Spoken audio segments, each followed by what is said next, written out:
Australia विपक्ष border गाभास्कर ट्रॉफीर चतुर्थ match रे भारतर pace bowler Jasprit Bumrah test cricket रे 200 विकेट पूरण करिसेंती। 200 रु ऊर्ध्व विकेट हासिल करिथिबा बोलर को मध्य बुमराह एवरेज श्रेष्ठ रहिछि। तांको एवरेज 19.3 रहिछि। से माल्कम मर्साल को 20.94 एवरेज को पछरे पकाई दैछंती। द्रुत 200 विकेट हासिल करिबारे से भारतर अनिल कुंबले और हरभजन सिंह को मध्य पछरे पकाई दैछंती।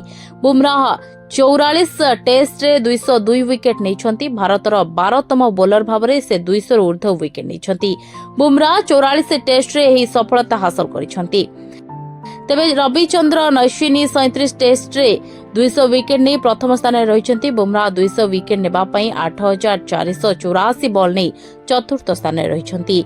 वाकर यूनुस 7725, डेल स्टेन 7848 और कागिसो राबड़ा 8153 प्रथम रु तृतीय स्थान मध्य रही।